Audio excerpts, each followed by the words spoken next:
Welcome, everybody, to Who's Your Band? I am Jeffrey Paul. I am joined by Sean Morton. How are you, Sean?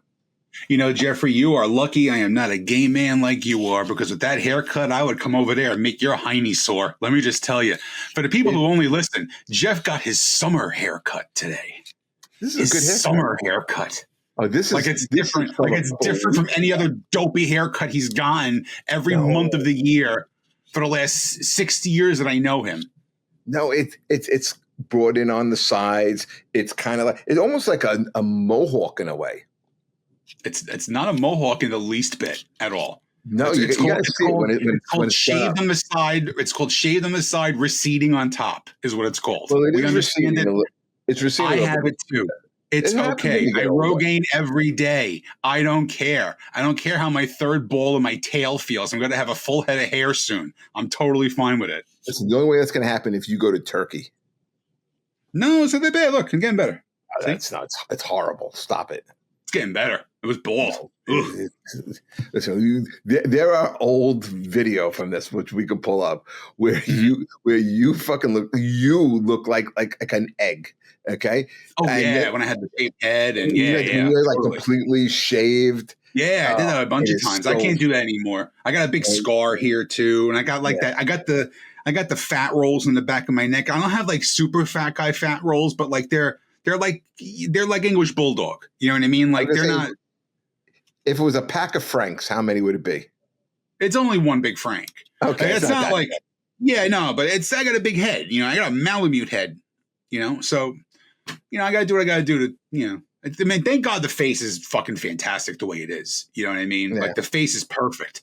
It's just a little bit of the hair is missing. So listen, if that's all I got to work with, then listen, God bless. You know what I mean? Listen, whatever works for you and makes you happy, then that makes me happy too. You know, I'm just trying to hang on to whatever scraps I have left. Well, listen, you know what makes me happy, Jeff? What's that? What makes me happy, this is a great segue, by the way. You actually, and I will give you credit, I have been to a couple concerts with you, and I don't hate you at concerts. I have certain people I won't go to concerts with because they will want to talk the whole fucking time, or they make you run back and forth to get drinks the whole night, or they don't shut the fuck up. They want to go out and vape. They want to go out and smoke. I want to go there and watch the show. I'm going to drive there with you. I want to see the show. Don't fucking talk to me in the middle. Tap me if I want to drink. I'll tap you if you want to drink, and then we talk on the way home. That is what I appreciate about you. You are a very, very good concert buddy. I appreciate you saying that. See, and the funny thing was, I was going to ask you if you wanted to go this weekend to go see this 80s concert featuring Rick Springfield. I know you're a big Rick Springfield fan. I love Rick Springfield, but however, you're going to be at Catch a Rising Star. Yes, I'm going to be there July 11th and 12th. But by the time Adam will post this, I'll just say that I'm there next year, July 10th and 11th.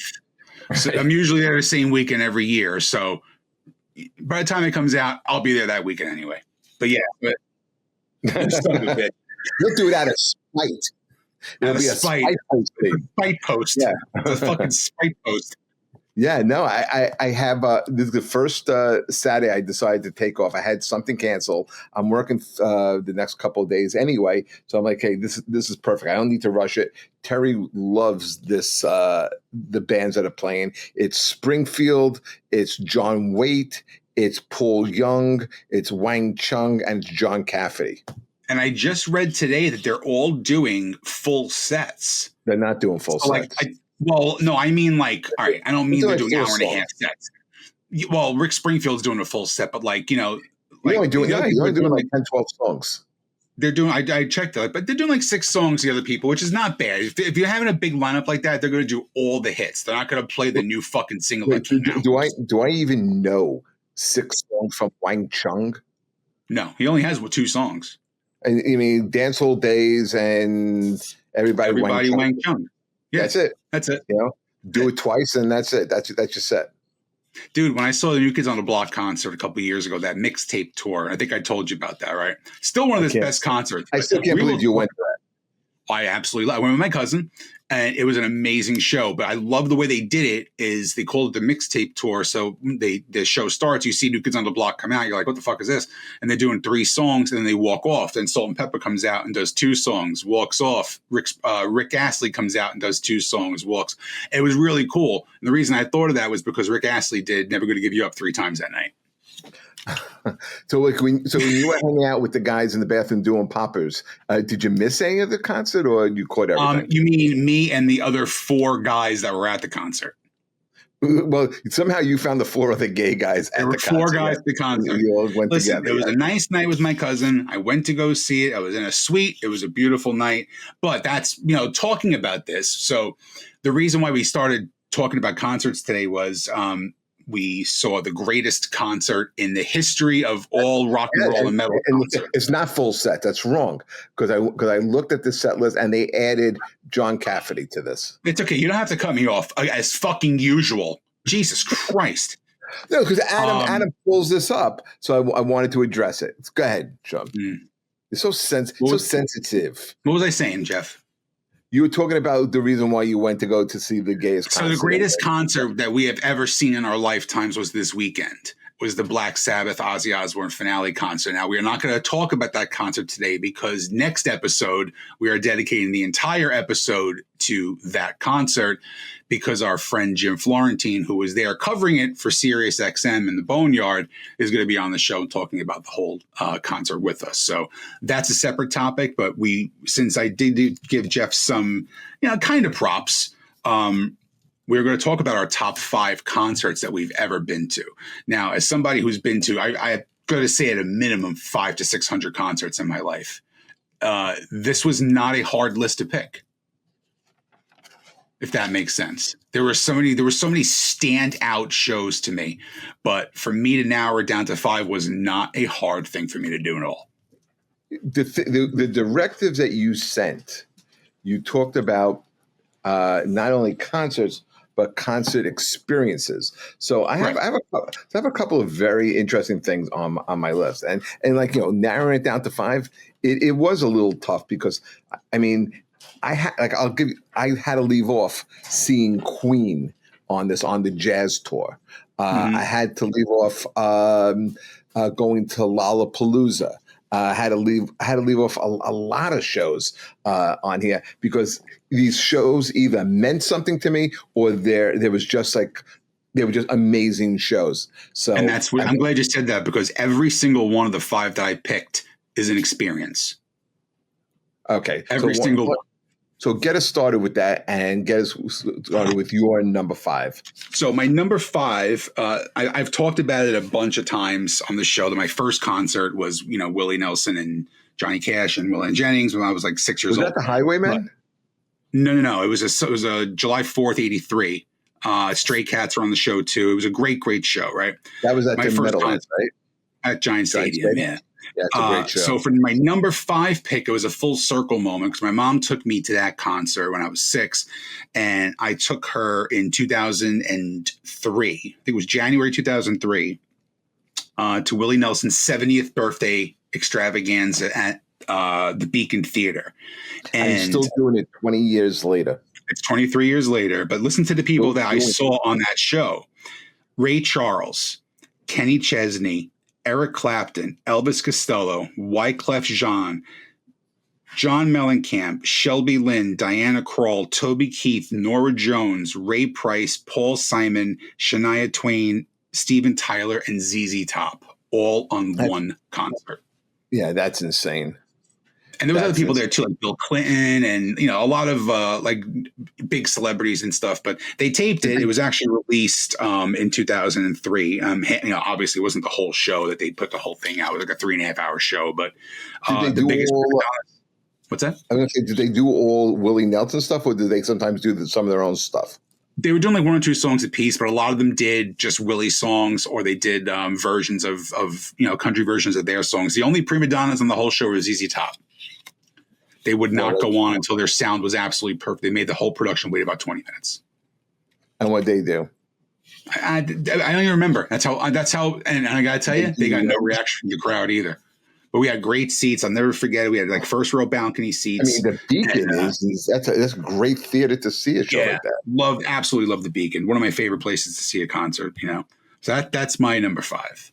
Well, for my number 5, I'm going to go with the first concert I ever saw. I think there's something special about the first concert you see. It's like going to a baseball game. When you go to a baseball game, think about the first time you walked out of the darkness of the tunnel and saw the green, the vivid green of the grass. And it never gets old to me. I think the same thing feels when you go to a concert, when you see the stage and you hear the music. Brand new experience. Yeah, it always gets me very excited. That's why I still love going to shows. And so the first show was, I remember just a build up. I couldn't wait. And at the time, it was the hottest band in the world, Kiss. It was, and I'll give you the date. It was in 1977, December 16th. And the reason why I put that down there because Eddie Trunk, that was his first show as well. He talks about it on his program. This was at Madison Square Garden. And think about it. This is Kiss at their height. Alive 2 is out. They open up with I Stole Your Love. They did Love Gun. They did Christine 16. They did Shock Me. They did Dr. Love. They did God of Thunder. And now look at the encores they did. They came out and they did 3 encores. They did Detroit Rock City. They did Beth. And they closed with Black Diamond with the stage and the drum kick going up and all the flames coming out. And I remember being close enough where you can actually feel those flames. It was such a great experience. I'll never forget it. So for me, my number 5 is Kiss. In 1977. And I looked over my list. I realized that most of the shows that I picked were older shows, at least 20 years old too, at least 20 years ago. My number 4 is a little older than that, but it was 28 years ago. Yeah, 28 years ago. I had gotten guest listed for the Motley Crue record release party for Generation Swine at Roseland. And I stood next to Pamela Anderson the entire night, and I tried to just really tried to dry hump her, but it was just never going to happen, But I thought Crew when they came out with Generation Swine, a lot of people didn't like that record a lot. I thought it was a great record. I really, really loved it. I love that version of Shout at the Devil on that record even better than the original version of Shout at the Devil. But they sounded hot. Like they were really, really good. Like it was right after they had that little break. They all kind of went their separate ways and stuff, and then they came back. And Nikki did 6 a.m. Well, no, 6 a.m. was way after that. This is when Vince left the band. They did the Motley Crue record with John Corabi. Yeah, Corabi, which is still to this day their best record by far. But then this was the comeback with Vince. And he sounded fantastic the whole night. They played the whole record front to back, and then they played a greatest hits set right after that. No opening act, just like 2.5 hours. And this was at Roseland? At Roseland, yeah. Wow. Yeah, back when they were open. Roseland was great. I loved it there too. Yeah. I remember I saw Butthole Surfers there. I saw the Toadies. I saw what's his name, Rob Zombie. Yeah, some Nirvana there. Yeah, that was a good venue. Great venue. Yeah, I saw Nirvana there. But they did not make my top 5 list. I'll tell you who made my top 5 list. This is what was number 4? My number 4, 2019 over at Barclays. It was Iron Maiden Legacy of the Beast tour. And the reason why I put this on my list is I keep referring to it. I have referred to this concert for the last 6 years. I think it's the best set list of any concert I've ever gone to. I knew every song I really wanted to hear.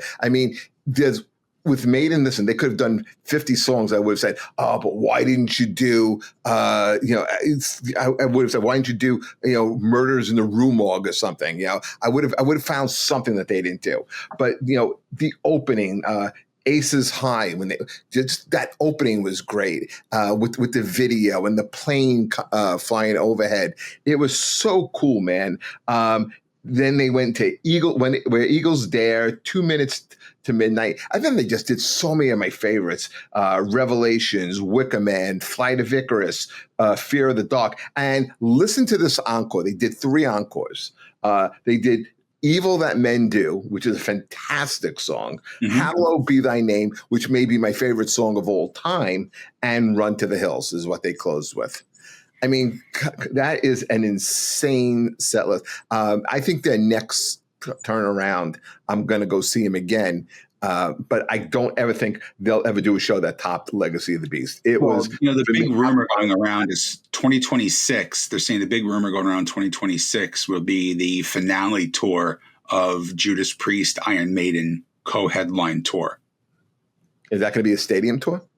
That would probably be a stadium tour, I would imagine. I don't think you can do PNC with that. I think you have to do a stadium. I think it's even bigger than MSG at that point. They don't do MSG, and the reason why they don't do it is because of the union fees. So that's why they do, when they play the area, they do Barclays. Right. I would, if they did that as a stadium tour, Priest, Maiden, I think they would need like another act on there. You need a good opener, a big opener. Like, it's a good question, right? Yeah, I mean, you'll probably get somebody like Bullet for My Valentine, or I would say like a Skid Row. No, they're too small. You need a bigger young band. Okay. Well, how about let's keep it period and go. Could you see?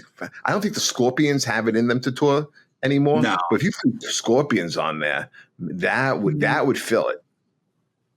Scorpions, Maiden, and come on, man, that would be almost Maiden, Priest. Yeah, I don't know. I don't think Scorpions. I don't know, dude. Scorpions does not add that much to it to me. Okay, how about Tool? Well, Tool doesn't fit, and Tool's not going to open for Judas Priest. They were on Power Trip. You're going to have somebody like I said, Bullet for My Valentine would be a band like that. No, not them. I don't want to see them. Well, I'm saying that's the kind of style because they're both British bands too. They're a British band as well. They're kind of like that new wave of, the newer wave of British I think Skid Row puts more people in the seats than both. Absolutely not. Or somebody maybe like Avenged Sevenfold. They could open. You need somebody who could sell out PNC as the opener for a stadium tour. That's how I look at it. You have a big headline for a smaller venue to do that. I think you put 1 or 2 more good bands on there and do kind of like a stadium tour with those 2 bands. I think that would be great. And they'll have Steve Harris's Kid open up the fucking show no matter what because he opens up every tour anyway. Yeah. Well, the band that he was doing was that British Lion. Think so, yeah. Okay, yeah. That's where they got the new drummer from. Was replacing Nico. All right. What's your number 3? Number 3, I'm going to make this very short and very sweet. Bruce Springsteen on the beach, Asbury Park, 40,000 people, perfect night, high as a kite, 3-hour set, flawless. Is this the show that you and Adam went to last year? Yeah, it was just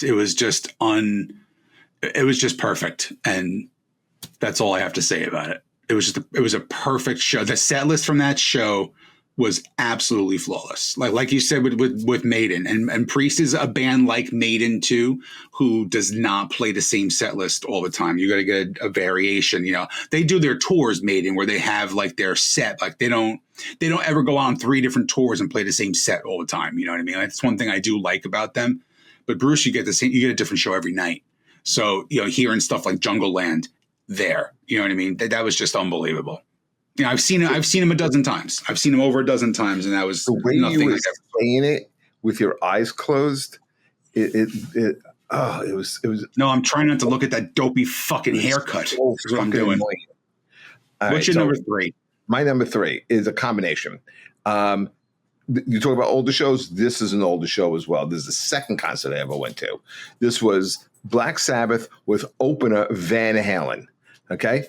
Mm-hmm. I had only heard of one Van Halen song at the time, which was Really Got Me. Now listen to what their set list is. They open up with On Fire. They go into Running with the Devil, Atomic Punk, which is a very underrated Van Halen song. Feel Your Love, Ain't Talking About Love. Then they go into Eruption, and that's where, I mean, I am absolutely sold on Van Halen. Into You Really Got Me, Jamie's Crying, and end with, Ice Cream Man. That is a fantastic set. And this is Van Halen really having to prove himself, or trying to prove himself, because this is their first like real major tour. They had gone out with Montrose and Journey, but they're going out with their idols. They loved Van Halen, and Van Halen loved Black Sabbath and Zeppelin. And for them to go on, I mean, this is like they have something to prove.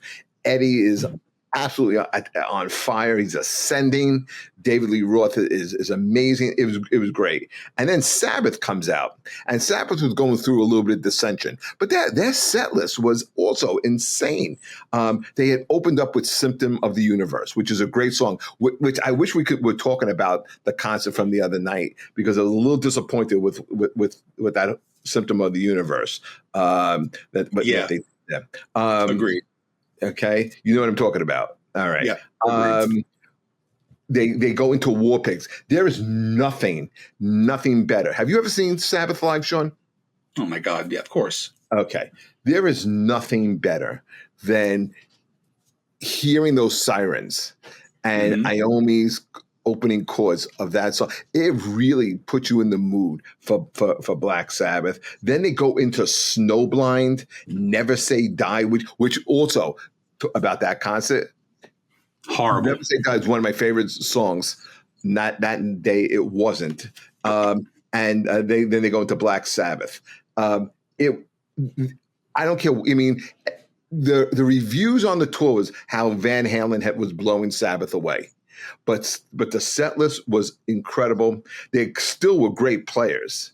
There was just a lot of chaos on that tour. But I'll never forget it, man. It was I was a kid, and it's at Madison Square Garden, and I am not even in high school. I think I'm in junior high school. I'm in like 7th, 8th grade.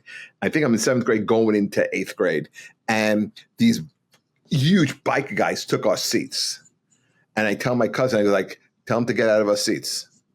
He's like, I'm not telling him to get. I'm like, tell him, like, oh, we bought them. They're our seats. Tell him to get out.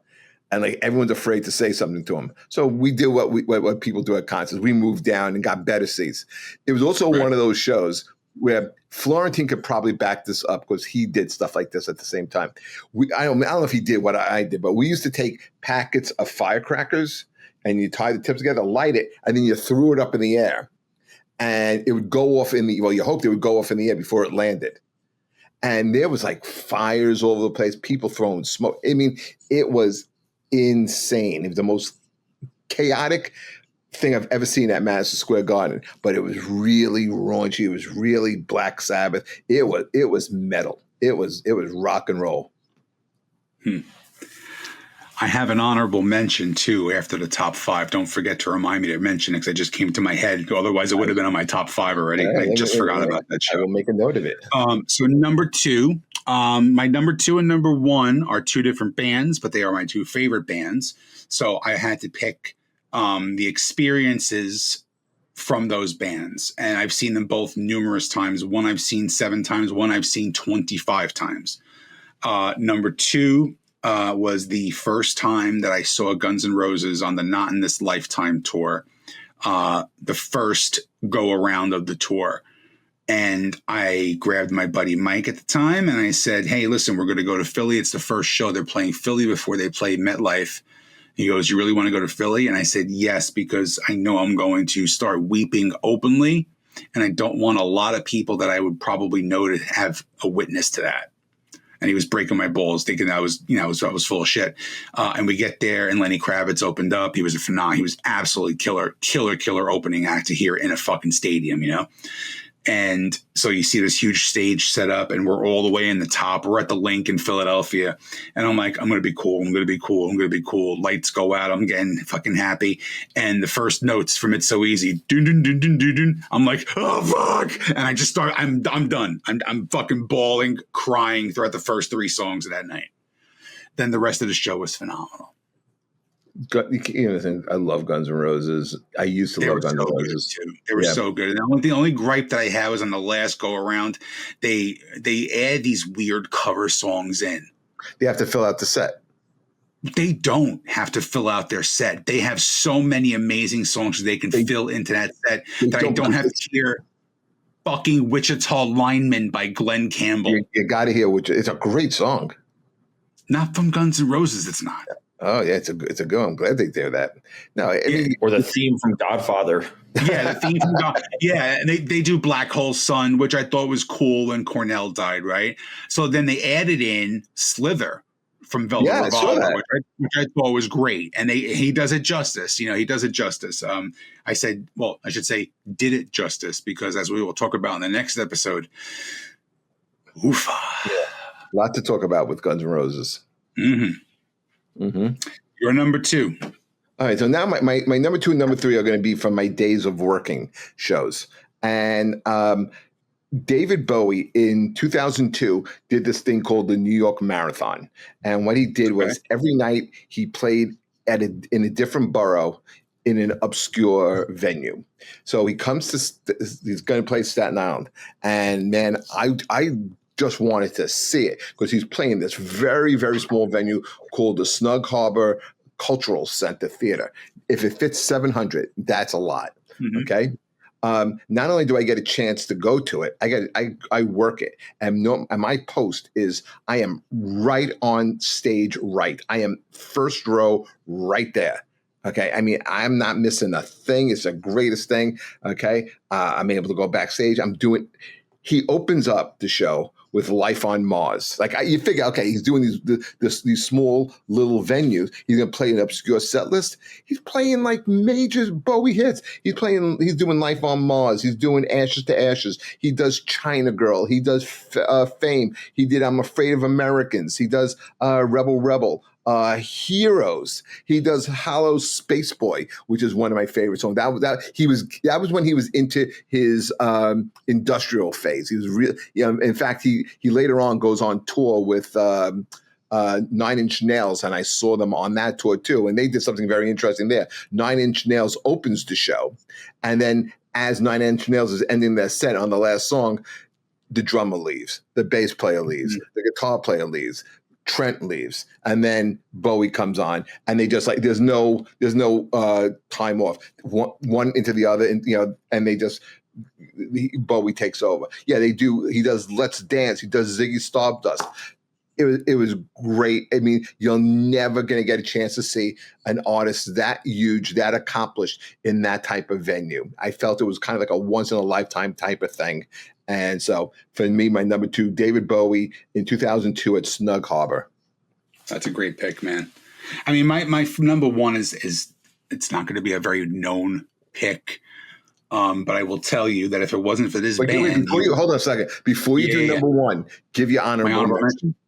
My honorable mention popped into my brain again. I think it was 1996, at the old Izod Arena in East Rutherford, New Jersey, the Izod Center. I remember that show. It was Wu-Tang Clan and Rage Against the Machine. I was at that show. I worked it. Yes. That was an insane show. On the rail for Wu-Tang Clan, the entire set. Loved it. I'm not a huge rap fan in the least bit. I don't ever I've never ever admitted to that. I like them. I respect them, blah, blah, blah. I go up, I see Wu-Tang. This is cool, blah, blah, blah. Now, Rage comes on, and we're still on the rail, and Pit breaks out on the first song. And like I've said before, I'm not a racist person, but I'm just going to tell you, the floor was very dark. Okay. A lot of people there to see Wu-Tang Clan. A lot of those people have never been to a mosh pit before and did not know how to mosh properly. So a fucking brawl, just a complete brawl on the floor of the Izod Center breaks out. And I go from the rail on the first song of Rage. By the third song, I was already in the back of the floor on my way up to go up to the second floor to get seats. Now, I don't know if there were multiple nights of that. It was only one night, I think, right? Okay. So there was a couple, I don't know, because he broke his ankle. You keep it out, then you're leaving out a couple of important things here. So if because I worked Rage Against the Machine, Wu-Tang. That was one of the local shows I did. The famous thing from that show was, and it was written about in the newspapers, how the Izod Center security lost the house. It was festival 100%. seating. It was festival seating on the floor, and you're right. It was chaos on the floor. People did not know how to. And I'll if you got time, okay. So what people were doing, they were crowd surfing, and my post. I wasn't supposed to work the pit. You know, that it was that station between the stage and the audience. I was supposed to be backstage, and I was supposed to be with Sean Lennon that night. Okay. My friend who just had a baby, I said, you know what, Fred, who's to this day Springsteen's road manager, I was like, I'll switch with you. I'll take the Cush job. I'll take this one, you know, that way, you know, in case anything happens. Well, shit happened. So people were being passed along, and all we asked them to do was don't kick, don't hurt anybody. And they would go in that little gully, and then they can walk out, and then they can go back into the house. Okay. There was this one guy who was just being a dick, and he was kicking his feet. And there was a guy, like, you know, it could have been you, because the guy was like a huge guy, like an over 350-pound guy, and he's getting annoyed. And this guy like kicks him, and the guy with everything he had took his fist and punched this guy in the back. Okay. This guy still didn't learn his lesson, and he's coming at us. And what we do is we grab him and bring him to safety. This guy kicks me in the face. I don't know if you ever got kicked in the face, but two things happen. You see red, and then you either have a fight or flee instinct. I got this guy, pulled him over the rail, and beat the fuck out of him. My guys had to pull me off, and thank God we did it off to the side, because we didn't need the crowd going off on us. Also, if you remember about that show, Zach got hurt, and he was exactly okay. And remember, it was hot, it was chaotic, it was packed down there. And what we were doing, so we didn't lose the crowd, was we were giving them water. You know, because it was jam-packed. And then to Zach's credit, he comes out about 25 minutes later. And remember, he performs the rest of the show, but he does it sitting down. Yep. Yeah, that was an insane show. And then they tried to do the same thing I think it was at Madison Square Garden, and there were different precautions. I don't think they allowed festival seating anymore at the Izod Center after that show. They didn't. I mean, it was just, I had worked at Giant Stadium at the time. So like we would get like, employee tickets, and you knew people and stuff like that for other concerts. And when I saw what was going on, I made a beeline. Yeah, I found somebody that I knew, and I was like, look, I need to get away from this floor. And they just went right to guest services, put me right up to the top. And I literally was in the top row of that place watching that show from there. Now, I don't know if you remember this also during that show. Method Man would jump into the crowd. Like he dives, stage dives into the crowd. He dives into the crowd. Now, what the fuck are you thinking? You're Method Man. He has his phone on a clip on his pants. Someone lifts the phone. Wu-Tang's security is right there. They see it, and they go after the guy. I mean, that was probably one of the most, if not the most chaotic show I've ever worked. I mean, you earned your money on that one. Yeah, that was definitely right there. That was one of those I'll never forget. Like, I have a friend who I'm still friends with. Every once in a while, I'll see him once a year. I'll bring that up, and he'll even say too, scariest night, dude. It was like we've had some instances. Like, I understand that whole white heat thing, because that's happened to me at concerts. And I will bring to. I mean, where they don't see, once they get to know you, I can see them hating you. But what show are you going to that you don't know anybody, but they hate you anyway? No, what I'm trying to say is I went, like, I'll bring my friend Joe on the show one time, because we've had all the concert horror stories together. I had one where I had my labret pierced over here in the front. Right, it was probably like 20, 21, whatever the fuck it was, and we went to see Disturbed at Hammerstein Ballroom. It was one of those K-Rock 92 cent shows. Do you remember those? I remember the promotions. I never went to it. K-Rock did like a 92 free show. It was like 92 cents if you can get tickets for it.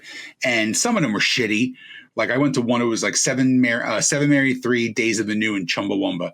All right, for 92 cents, I'll go see that. But this one was Linkin Park, Disturbed, and somebody else. Like they were the two headliners. Already, that's a great show. Yeah. So, people are just, big pits breaking out, whatever, blah, blah. People are asking me to, to lift them up and, so they can crowd surf. Okay, me and Joe are, Joe's 6'6", so we're just lifting and throwing. Right? Now the pit comes and I'm not paying attention. Some guy does a fucking like an elbow and gets me right here. And my lip just explodes, right? It's just blood pouring out of my fucking face because this piercing just ripped the whole inside of my lip, right? So, and the people just stay, like the pit almost stops, right? Like it's slowing down the song. And I just went, fuck it. And I took the piercing and ripped it out through the front.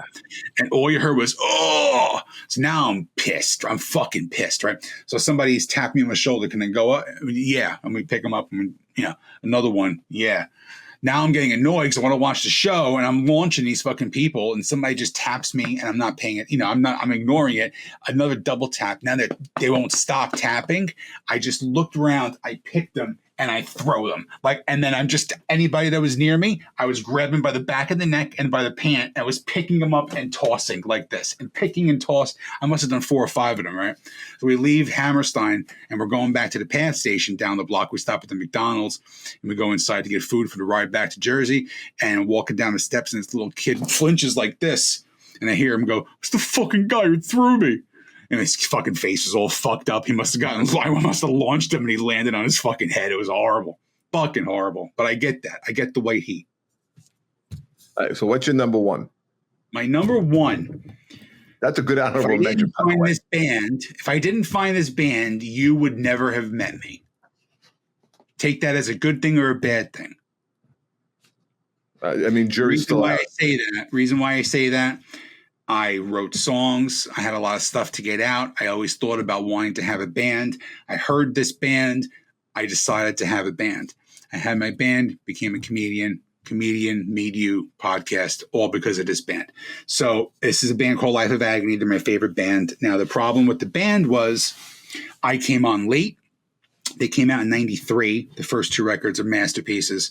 And their 3rd record comes out and it becomes a radio hit. And they have a big, big radio hit, right? And as the album is released, singer leaves and he quits. Right as they're breaking out with their first top 40 hit. This is going to be a monster record. So I see them the first time and they have their replacement singer, which is Whitfield Crane from Ugly Kid Joe. So does the songs I listening to, love it, blah, blah, blah. Just wasn't the same. Flash forward to 2003. They announced they're getting back together. I get tickets for both nights at Irving Plaza. It was beginning of February of 2000. I know January 2003. I've never been to a concert where you could actually, when they say you can cut the energy, you could feel the energy in the room. It was so thick in that room. Just this ridiculous energy and build up for this band they were a monstrous band in New York, and for them to break up, no one ever thought they were going to get back together, and it took like 6 years for it to happen. And they filmed it for DVD. I'm right on the rail the entire 2 nights, and they just belt out the fucking heaviest shit I had ever seen. I'll give you the DVD to watch it, because if you watch it, you'll get chills. But knowing that I was there at Irving Plaza with only like maybe 800 people, and it felt louder in that room with 800 people. That's a great venue. Some concerts that I've seen with 20,000. It was the loudest, most. It just went into you. Like the whole concert just went into you. It was just a consuming experience. It was just unfucking real. I never to this day ever had an experience at a concert like that before. All right. So listen, like I said, I've worked a million different shows, been to literally thousands. I'm leaving off, like I said, Queen. I'm leaving off Roger Waters. I'm leaving off Erasure. I'm leaving off one of my favorites, Morrissey. My honorable mention will be Paul McCartney over at the Belasco Theater. He was doing a return engagement. He'd been away a little bit and released an album called Flowers in the Dirt. And I remember heard that. on the radio that he was doing a press conference and then was going to do an impromptu concert after the press conference. I was in the city and I went down in the afternoon to the Belasco Theater to see if maybe some of the guys I know are working it. Sure enough, this guy I know, John Rosetnik, is right at the door. I'm like, John, I go, any chance of getting me in tonight? He goes, yeah. He goes, come back at 5:00. And so I come back at 5, and I'm dressed kind of nice. And he goes, you look good. You want to work? He goes, I'll put you up in VIP. So now am I going to get to go to this concert? I'm getting paid to go to this concert. I'm working the VIP. All right. He's doing Jet. And at the VIP, I mean, I basically had a seat at the end of an aisle, and I just had to watch this door to make sure that no one crashed the door. I'm sitting next to Penny Marshall. Okay. And there's a lot of other people in that section as well. All right. We're about maybe 45 minutes into the show. And these people are trying, you can hear them trying to get in. You can see the crack of the door. And I have to go with a bunch of other guys, and we have to get rid of the crowd. And we do, but I wind up missing part of the show. At the end of the show, we're doing a sweep. It means like everyone who's working the show, we start at the front of the stage and start walking row by row until everyone's cleared out. And we don't go to the next row until everyone's cleared out of that row. Okay. We're doing it. We're about maybe a quarter of the way through. And that same guy, Fred, he's working up in the Belasco, the dressing rooms are up in the ceiling. And he goes, hey, you want to work a little overtime in the dressing room area until Paul leaves? I'm like, yeah, I get out of doing the sweep and I get to go up there. Yeah. So I go up there. I'm hanging out for about 45 minutes and there's nothing to do. You just keep an eye on, make sure that everything is cool. I'm sitting there talking to Paul Schaefer, Waddy Wachell is there, Raquel Welch is there, Axl Rose. Okay. It's really cool. About 45 minutes go by. McCartney comes out of the dressing room. First person he makes a beeline to is me. He asks me my name, thanks me for working, goes to my Fred, same thing, and then invites his guests in. After that show, every time Paul was in New York, I always got the phone call to work. And at the time, he stayed he played at the Plaza Atheny. That's where he stayed. He stayed there, and he stayed there until Linda died. And then when Linda died, different hotel, different crew, and I didn't work with him again. But I have to say, I must have worked with him easily over 24 times. And thank God my wife died because I don't have to deal with that guy with the bad haircut anymore. That was a really bad British accent.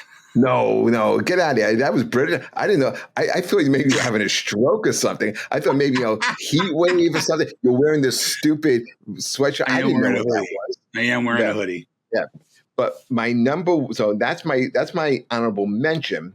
Okay. My number one, I worked the rehearsal for the show and I worked the show itself. It was the most star-studded show I have ever been part of. Everywhere you looked, it was somebody famous. At one point, I'm sitting there holding court, talking to Ahmad Rashad and all these different, Dan Aykroyd is there. Stars at the time, Debbie Gibson, New Shoes were there. But this is just the partial lineup, okay? The Bee Gees, who did To Love Somebody, Lonely Days, Jive Talking. Phil Collins is there, and he does In the Air Tonight, and then he comes out with Genesis, and they do a set. Crosby, Stills, and Nash are there. Foreigner is there. Like I said, Genesis, The Spinners, Yes, The Rascals, Vanilla Fudge, all these bands. And then to cap things off, this was the greatest thing I've ever done.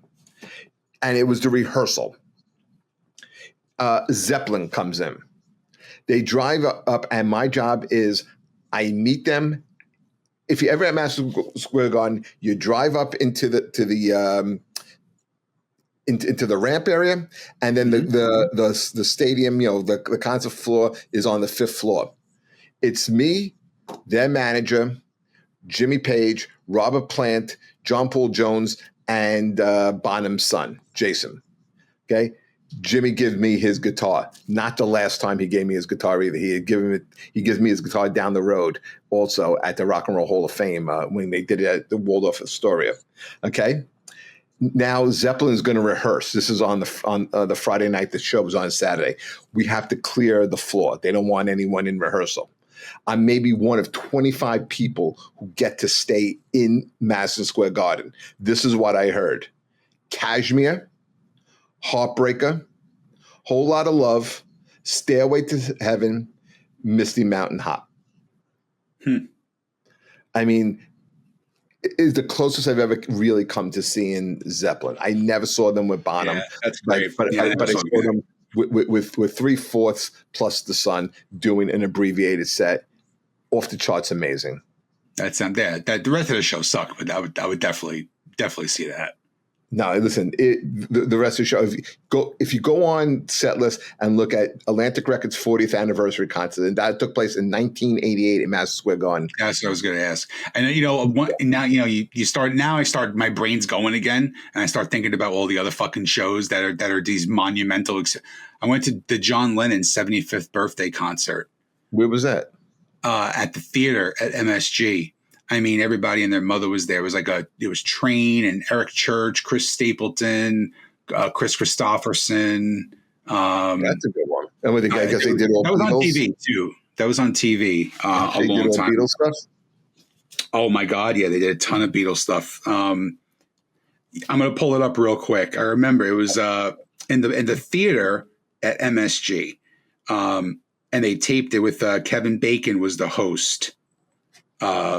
For the broadcast, which I believe was on, it's on AMC still, I believe. I'm going to pull up the set list real quick. I mean, it was just doing that. I'll tell you a story. Have you ever seen Prince live? I had a chance and I never did because I'm an asshole.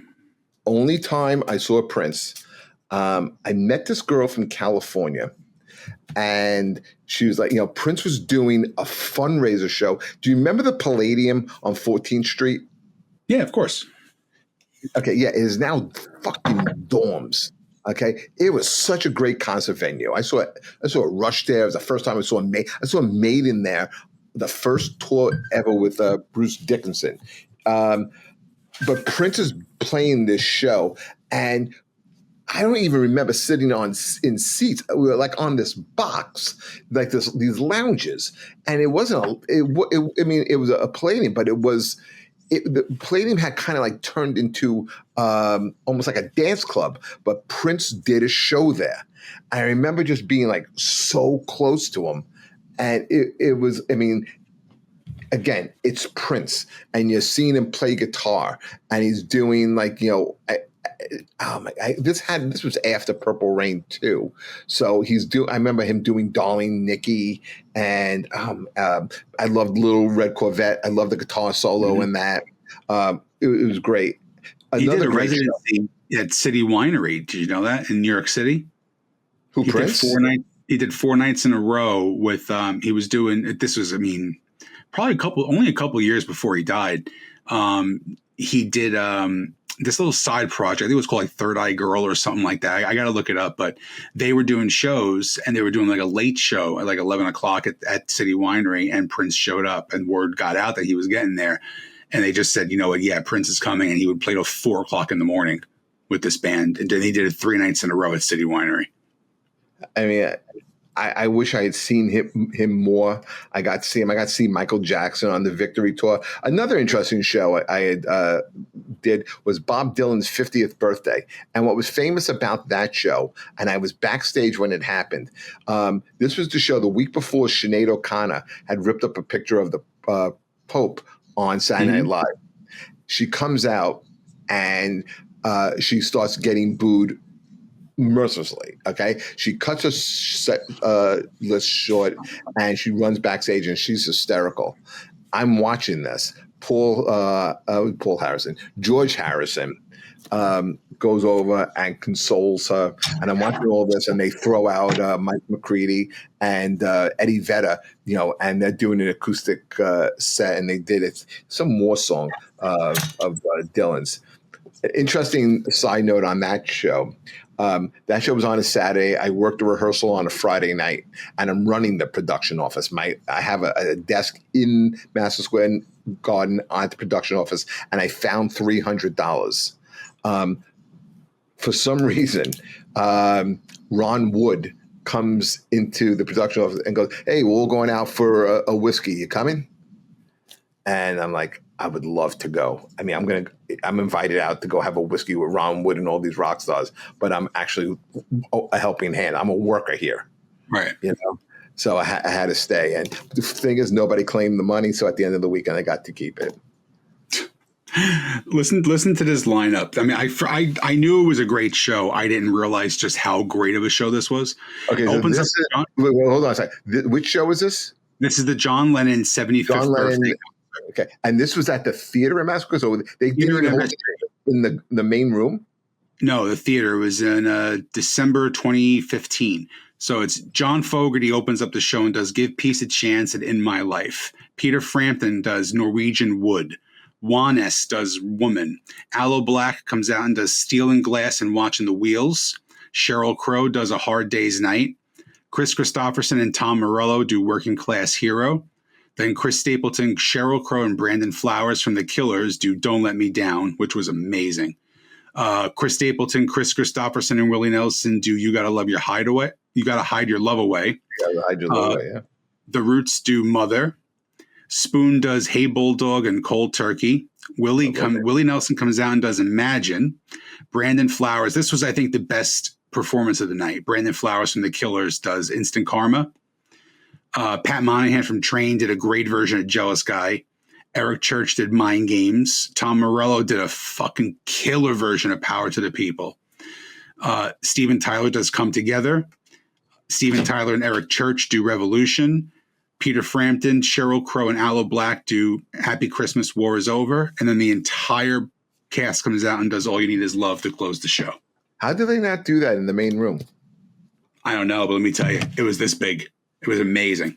And you can buy it anywhere. You can watch it anywhere. It was a great concert. Well, maybe for filming purposes, it's easier to film. Yeah, it definitely resonated better, Yeah. Definitely resonated better in a small place. Wow. Those are great shows, man. Great memories. I'm looking. Yeah, great episode. What's sad is it just doesn't seem like there's those big. I mean, like Back to the Beginning is going to probably be the last of the really big shows like this. That's the biggest concert we are ever going to witness, and anymore. Your son will never see a show that good in his lifetime, as far as rock and metal goes. It was a once in a lifetime event. And we found out today that who the band was that was kicked off the show. Who was it? The only band. This is what can I guess? Yes, and I'm going to tell you that I'm going to backpedal it. Every band did not get paid. Every band paid for their own expenses to fly over there.